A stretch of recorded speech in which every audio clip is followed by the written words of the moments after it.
Hello, wonderful people of the great World Wide Web. Join me for the last few days of my ride home from Nordkapp. In the previous episode, I left Scandinavia behind. Now, with around 1,300 kilometers still to go, the bike has started asking for more and more oil. But before the final push home, there is one more stop I wanted to make: Berlin. Let's see what's next. After disembarking the ferry from Sweden, I headed straight for Berlin. Once again, I avoided the highways and stuck to small roads. By this point, I was feeling a bit more relaxed. Germany is familiar territory for me. I speak the language and have friends and family scattered across the country.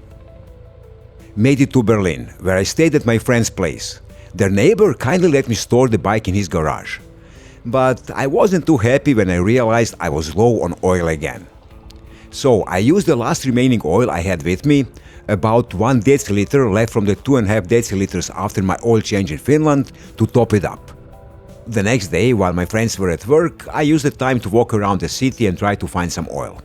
I didn't want to buy a whole liter. I had a few liters waiting at home, and for the last 1,000 kilometers I only expected to need a few deciliters to get me home. That's how I ended up in a small, really nice Royal Enfield workshop, where they gave me another 3 deciliters of oil. At that point I thought it should be enough. But was it? With the oil sorted out, I spent the rest of my time in Berlin hanging out with my friends.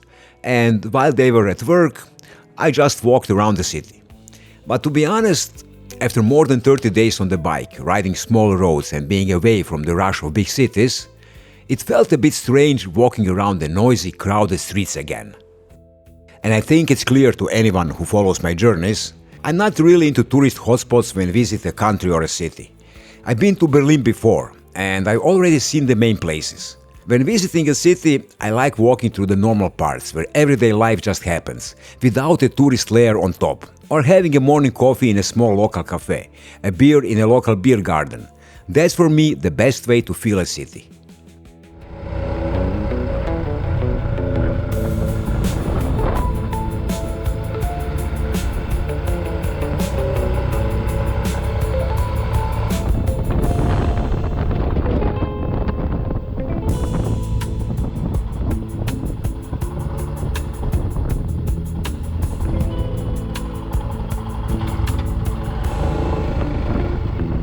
After a few days in Berlin, it was time to begin the final 1,000 kilometers ride home.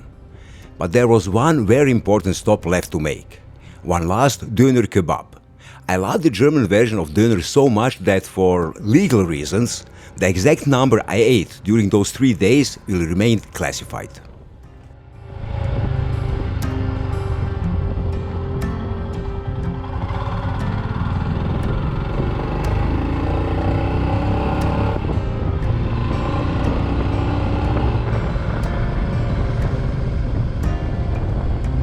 For my final stretch home from Berlin, I stayed committed to avoiding highways and kept to smaller roads.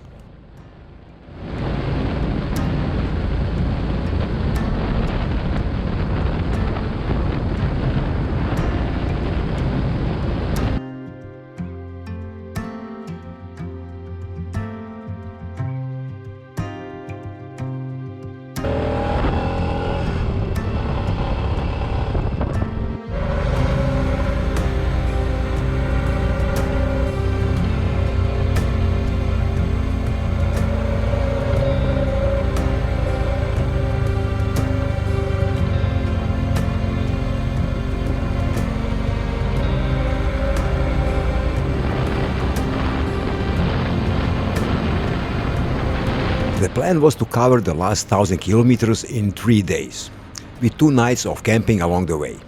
But as usual, I didn't plan exactly where I would stay overnight.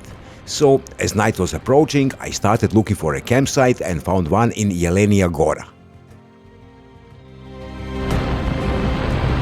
The next morning, with about 700 kilometers left to get home, I continued my ride.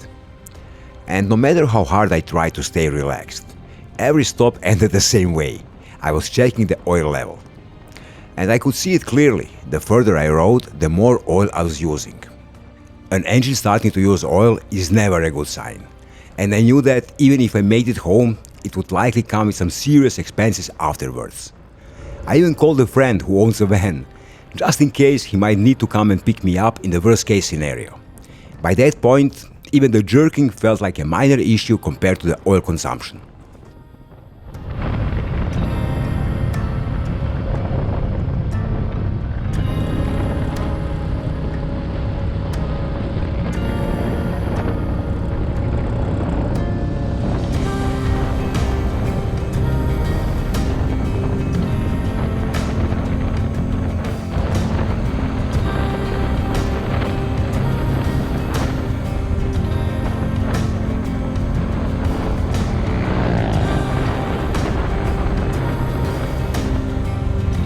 I visited Bratislava, well, by my standards anyway. I rode through it, just enough to say I'd been there.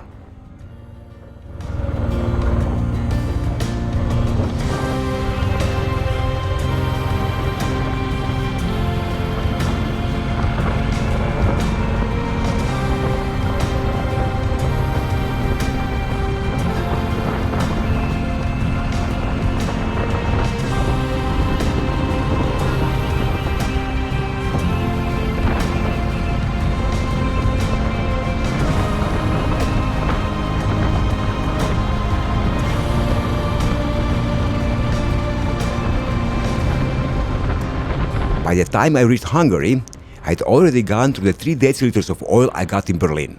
With around 300 kilometers left to home, I stopped at another motorcycle shop and bought a full liter, hoping it would be enough to get me home.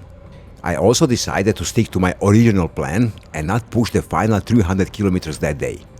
I didn't want to risk getting stranded somewhere on the road in the middle of the night. So I found a campsite and settled in for the last night of the trip. As we are getting closer to the end of this journey and the final official episode of Season 4, let me give you a quick heads up on what's next. When I say official episode, I still plan to make 1 to 3 bonus episodes. They won't follow the weekly schedule like before. I'll work on them when I have time. And they'll be a bit different, no narration, each focused on a single place or ride. And above all, after the last few months of this editing/publishing spree, I really need a bit of a break. Not from editing itself, I still love that part, but because while finishing all these past trips, I've been neglecting a few other things I need to sort out. Most importantly, it's time to start working on some mods on my new bike, which I'll reveal at the beginning of the next season, and start preparing for the next trip.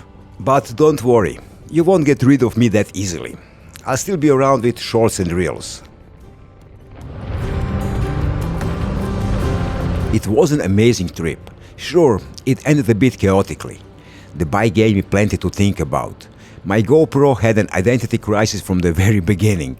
I broke more things than I care to admit. But most importantly, I made it home in one piece.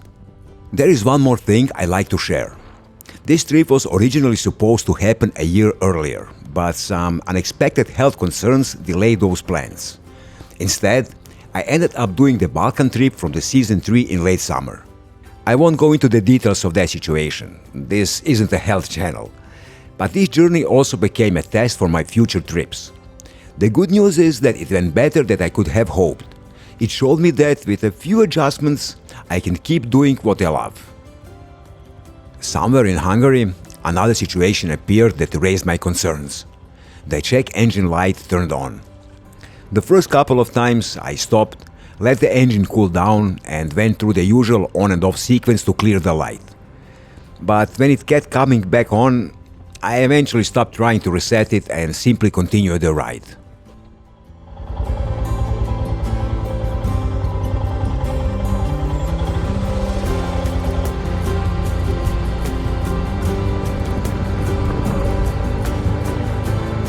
After crossing into Croatia, I decided to take the highway for the final 120 kilometers.